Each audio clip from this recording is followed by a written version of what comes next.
चले सीधे आपको लिए चलते हैं रायपुर, जहां इस वक्त हमारे संवाददाता धीरेन्द्र गिरी गोस्वामी इस वक्त मौजूद है। जिस तरह से आज छत्तीसगढ़ सरकार ने अपना आम बजट पेश किया है, इसको लेकर हमारे संवाददाता से हम जानने की कोशिश करेंगे। धीरेन्द्र, आपसे जानना चाहेंगे, जिस तरह का बजट रमन सरकार ने पेश किया है, लोगों को जिस तरह की उम्मीदें सरकार से थी, क्या वाकई ये समझा जाए कि ये बजट उनके लिए मुनाफे वाला हो सकता है? देखिए, मुख्यमंत्री डॉक्टर रमन सिंह ने 12:45 पर छत्तीसगढ़ को 2015-16 का बजट दिया और इस बजट को लेकर तमाम प्रकार की प्रतिक्रियाएं निकल पड़ी हैं। और इस पूरे बात पर चर्चा के लिए हमारे साथ रायपुर से जुड़ रहे हैं बहुत से एक्सपर्ट्स। सबसे पहले मैं आपको उनसे मुखातिब कर रहा हूं। हमारे साथ जुड़ेंगे बीजेपी से विधिक प्रकोष्ठ के संयोजक नरेश चंद्र गुप्ता जी। हमारे साथ रहेंगे छत्तीसगढ़ चैंबर से राजन जग्गी जी, जो व्यापारियों का पक्ष रखेंगे। साथ ही विपक्ष का क्या सोचना है इस पूरे मसले पर हमें बताएंगे प्रदेश कांग्रेस प्रवक्ता महेंद्र छाबड़ा जी। किसानों के लिए बजट में काफी प्रावधान किया गया है, ये बताएंगे हमें किसान नेता ललित चंद्र नाहू जी। और हमारे साथ राजनीतिक विश्लेषक के तौर पर मौजूद रहेंगे छत्तीसगढ़ के जाने माने पत्रकार अनिल द्विवेदी जी। सबसे पहले हम बात करते हैं अनिल द्विवेदी जी से कि उनका इस बजट को लेकर क्या कहना है। ये बजट पेश हुआ है, काफी उम्मीदें थी लोगों को, एक विश्लेषक के तौर पर आप क्या कहते हैं? नहीं, बिल्कुल, जिस तरह से केंद्र सरकार ने के बजट ने जेब काटने का काम किया या महंगाई बढ़ाने के कुछ फैसले लिए हैं, उससे चलते एक डर और शंका जरूर थी कि कहीं डॉक्टर रमन सिंह भी कुछ टैक्स वगैरह न ला दें। लेकिन ये बहुत अच्छी बात हुई, बहुत संतुलित बजट मुझे लगा। उन्होंने कोई टैक्स नहीं लादा है, सबसे बड़ी बात है। और छोटे व्यापारियों को राहत दी है उन्होंने, जो लघु उद्योग है उनको राहत दी है कि 1 करोड़ तक की सीमा का उन्होंने टैक्स कर दिया है। दूसरी बात यह कि मुझे उन्होंने एक बहुत अच्छी लाइन कही। उन्होंने कहा कि सब मंजिल ढूंढते हैं, मैं रास्ते ढूंढता हूं।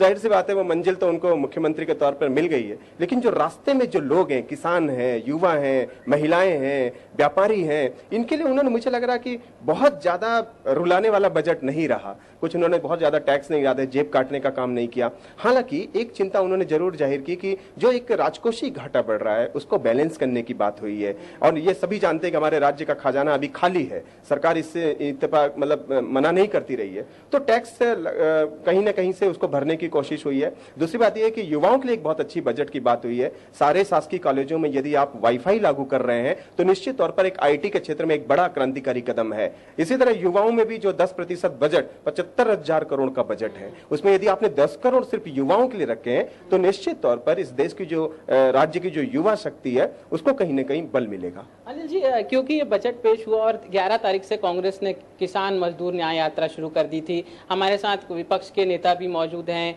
कांग्रेस के प्रवक्ता हैं, हमारे साथ किसान नेता भी हैं। लेकिन सबसे पहले उनसे बात करने से पहले आपसे जानेंगे कि 11 तारीख से जो कांग्रेस ने आंदोलन शुरू किया, किसानों की जो नाराजगी है धान पर बोनस को लेकर, जो विपक्ष बाहर मुद्दा बना रहा है, 11 तारीख से जो शुरुआत हुई, क्या 13 तारीख को समाप्त हो जाएगी विषय, ऐसा लगता है?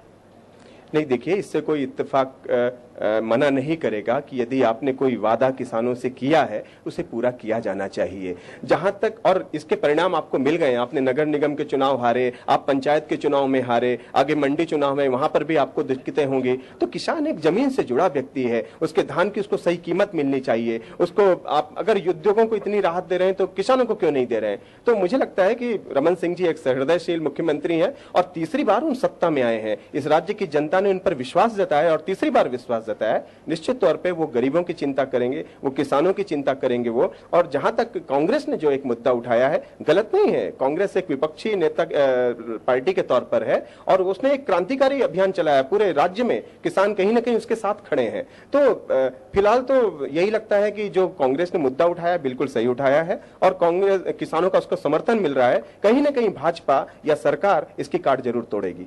बजट में किसानों को क्या मिला, क्या नहीं मिला, विपक्ष का साथ मिल रहा है किसानों को, किसानों से जानेंगे। हमारे साथ किसान नेता मौजूद है ललित चंद्र नाहू जी, कितना इत्तेफाक रखते हैं इस बजट से? देखिए, इस बजट के अतिरिक्त इसके पहले भी जो बजट आए और सरकार ने बजट के बाद जो किसानों को उससे लाभ पहुंचाया, तो मैं समझता हूं कि 2003 से जो ये बजट ला रहे हैं किसानों के लिए, वो किसानों तक नहीं पहुंचता है। वो इनके खरीदी, निर्माण कार्य, इस प्रकार के ऐसे फिजूल कार्यों में खर्च होता है जिसका लाभ किसानों को नहीं मिलता है।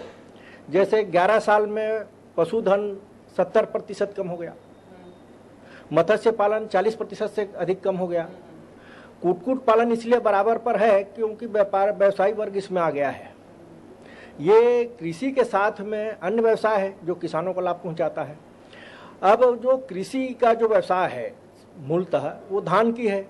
अब धान के मामले में ये सरकार जिस प्रकार से 2003 से आचरण कर रही है तो वो विश्वसनीय नहीं है। 3 में इन्होंने किसानों को कर्जा माफ कहा लेकिन सीमित लोगों का किया। 2008 में 270 रुपये बोनस कहा, 50 रुपए दिया, 710 रुपया 5 साल में नहीं दिया। यानी किसानों की बात नहीं मानी जा रही है। किसान अब भी इस बजट से उतने खुश नहीं है। हम बीजेपी से बात करेंगे, सत्ताधारी दल होने के नाते नरेशन गुप्ता जी से, हम महेंद्र छाबड़ा जी से उन विपक्ष का रुख जानेंगे। लेकिन पहले चलते हैं व्यापारी वर्ग के पास। हमारे पास छत्तीसगढ़ चैम्बर ऑफ कॉमर्स के उपाध्यक्ष राजेंद्र जग्गी जी मौजूद है। बजट पे व्यापारियों को कितना फायदा हुआ? देखिए, बजट पे जो फायदे और नुकसान की बात नहीं है।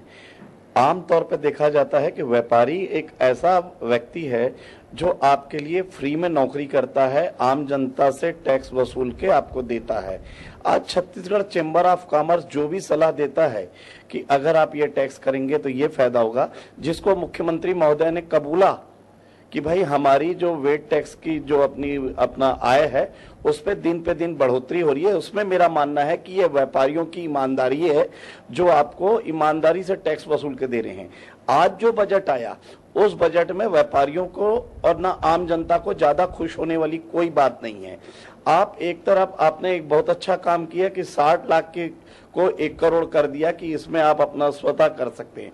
लेकिन आज जो चीज जो हमारे प्रधानमंत्री महोदय चाय की चर्चा से शुरू किए थे, आज से आपने चाय को महंगी कर दिया। आज शक्कर पे आपने वेट टैक्स लगा दिया 1%, जो पहले किसी भी प्रकार से टैक्स फ्री थी। हमारे यहाँ ऑलरेडी एक शक्कर का कारखाना चल रहा है, दूसरा शक्कर कारखाना हम लगाने जा रहे हैं। फिर ऐसी क्या बात आ गई कि हम उस पर वेट टैक्स लगा दिए। इसके अलावा ऐसी कई चीजें थी जो आम जनता से जुड़ी हुई थी। अगरबत्ती उद्योग, अगरबत्ती है हिंदुस्तान में, भारतीय जनता पार्टी को हिंदू संगठन कहा जाता है। हिंदुस्तान में कहीं भी अगरबत्ती पे कोई कर नहीं लगता सिवाय छत्तीसगढ़ के। एक उस पे करना था, डीजल हो गया, पेट्रोल हो गया। आज इस पे हम मार खा रहे हैं क्योंकि आपके उड़ीसा में और मध्य प्रदेश में इधर आसपास लगे हुए क्षेत्रों में टैक्स कम है। इसलिए मुझे नहीं लगता ये कि लोक लुभावना और आंकड़ों का खेल वाला ये टोटल मुझे बजट लगता है। लोक लुभावना बजट व्यापारी वर्ग की ओर से कहा जा रहा है। राजेंद्र जग्गी जी ने कहा कि लोक लुभावन बजट है। अब विपक्षी दल का क्या कहना है, विपक्षी दल की प्रतिक्रिया जानेंगे। किसान नेता ललित चंद्र नाहू जी की बात सुनी आपने, अनिल द्विवेदी जी की बात सुनी, राजेंद्र जग्गी जी की बात सुनी। अब कांग्रेस की प्रतिक्रिया देखिए, इसमें पहली प्रतिक्रिया के रूप में यह कहा जा सकता है कि ये किसानों और मजदूरों का अपमानजनक बजट है। इसे यह कहा जा सकता है कि युवाओं, महिलाओं और उद्योगपतियों के लिए निराशाजनक बजट है। इसे यह भी कहा जा सकता है ये सर्वहारा वर्ग के लिए चिंताजनक बजट है, क्योंकि इसमें सब चीजें शामिल हैं। जो बातें मैंने कही हैं वो शामिल है। इन्होंने विधानसभा के चुनाव में यह बात का वादा जनता से किया था कि हम इन्हें 2100 रुपए का समर्थन मूल्य देंगे, 300 रुपए का बोनस देंगे, वह नहीं दे पा रहे हैं। इन्होंने केंद्र सरकार की जो योजना है मनरेगा की, उसमें मजदूरी देंगे कहा था। आज 2014-15 में मजदूरी के काम छत्तीसगढ़ में बंद पड़े हैं। किसानों को तो कर्ज दे रहे हैं। कर्ज देने का प्रावधान पहले से चल रहा है, कोई नई बात नहीं है। केंद्र सरकार की योजना है, उस योजना का क्रियान्वयन हो रहा है। मैं तो इस बजट पर पहली प्रतिक्रिया के रूप में यह भी कहना चाहूंगा कि किसानों के साथ में और मजदूरों के साथ जो अपमान हो रहा है वो निश्चित रूप से केंद्र सरकार के दबाव में और उनकी नीतियों के परिपालन में हो रहा है। इसके कारण यहाँ पर बोनस और समर्थन मूल्य राज्य सरकार देने में पूरी तरह सफल साबित हो रही है। एक बात और इस पे जोड़कर कहना चाहूंगा कि नई राजधानी में जहाँ पर जंगल सफारी बनाने के लिए 250 एकड़ जमीन जो है सुरक्षित कर दी गई है और उसके लिए बड़ी राशि का प्रावधान किया गया है। वहां पर नई राजधानी में किसान मुआवजे के लिए तरस रहे हैं, लेकिन उस मुआवजे को न देकर वहां पर जंगल सफारी बनाना और किसानों को दूसरी ओर बोनस नहीं देना पूरी तरह से किसानों का अपमान है।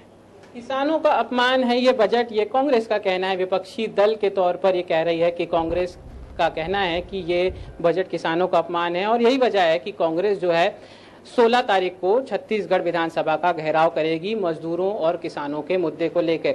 अब सबकी बात आपने सुनी। नरेशन गुप्ता जी हमारे साथ मौजूद है, भाजपा नेता हैं। विधिक प्रकोष्ठ के संयोजक है छत्तीसगढ़ में।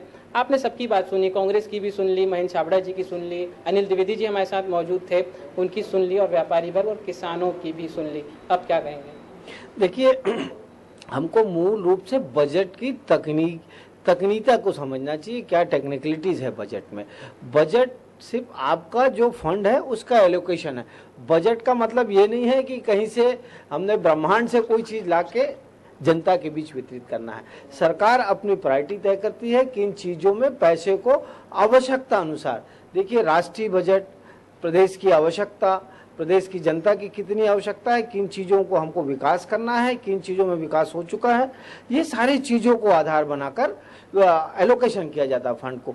आप किसी एक जगह से कम कर दो, किसी के मन माफिक नहीं होगा। आप उस पर परिवर्तन चाहते हैं तो उस बात का कल्पना करें कि एक परिवर्तन से उस चैन में कहाँ कहाँ डिस्टर्बेंस होगा। आप संपूर्ण विकास की बात करिए पूरे प्रदेश की, तो मैं समझता हूँ प्रदेश के संपूर्ण विकास को ध्यान में रखकर डॉक्टर रमन सिंह जी ने यह श्रेष्ठतम बजट प्रस्तुत किया है। देखिए, युवा किसी भी देश की, किसी भी प्रदेश की सबसे बड़ी पूंजी होती है, सबसे बड़ी संपत्ति होती है।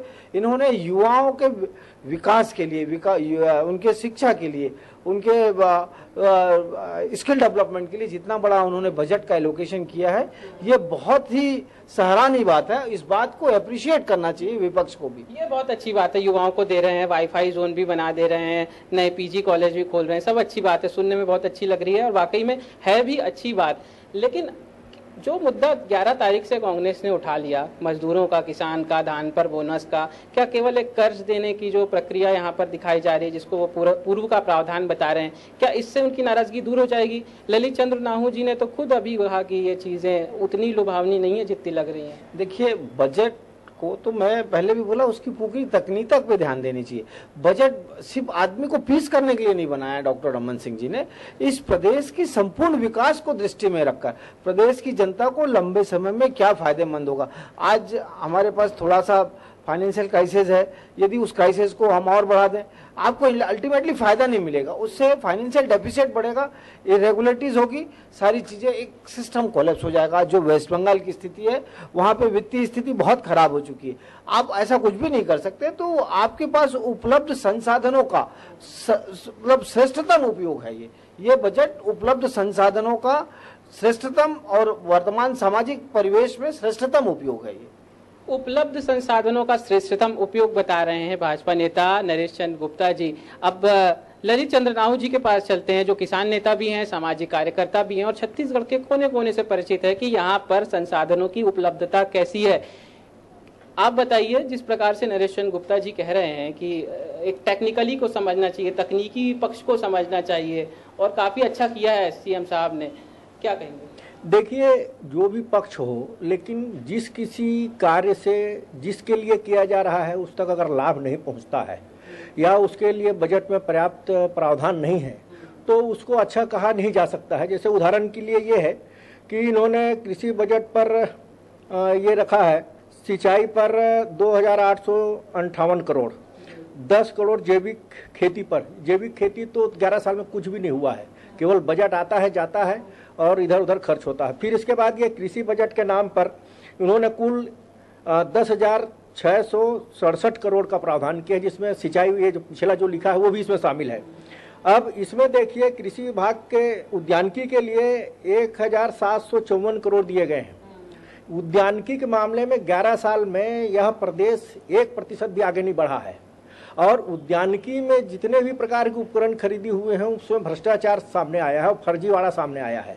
इसलिए इसके पहले भी बजट का फर्जीवाड़ा में उपयोग होता रहा है और आगे भी इस बात की संभावना है कि इसका उपयोग होगा, किसानों तक नहीं पहुंचेगा। किसानों के प्रतिनिधि होने के आगे खुश नहीं आया, 11 साल में नहीं आया, तो इसमें नहीं आने वाला है। नहीं तो मैं कोई चुनौती दे सकता हूँ सरकार को कि सिद्ध करे कि उद्यानिकी में एक कदम आगे बढ़ी है। चुनौती देने की बात कर रहे हैं, ये किसान नेता कह रहे हैं कि हम तो सरकार को चुनौती दे सकते हैं कि कुछ नहीं हो रहा है, आप क्या कहेंगे? देखिए, बोलना आसान है, आप ग्राउंड रूट में जाके देख के आइए उद्यानिकी में कितना विकास हुआ है। ऐसा नहीं है कि उद्यानिकी में विकास नहीं हुआ, उनकी जो अपेक्षा है उसके अनुकूल नहीं हुआ हो, इस बात को मैं मानता हूं, लेकिन उद्यानिकी में बहुत बड़ा विकास हुआ है। और उद्यानिकी का जो कॉन्सेप्ट है, जिस लेवल पे काम होना चाहिए, जो प्रोजेक्ट्स हैं, उसका आकलन करना चाहिए। मैं जो सोच लिया वैसा उद्यानिकी का विकास हो, वह आधार नहीं हो सकता किसी चीज का।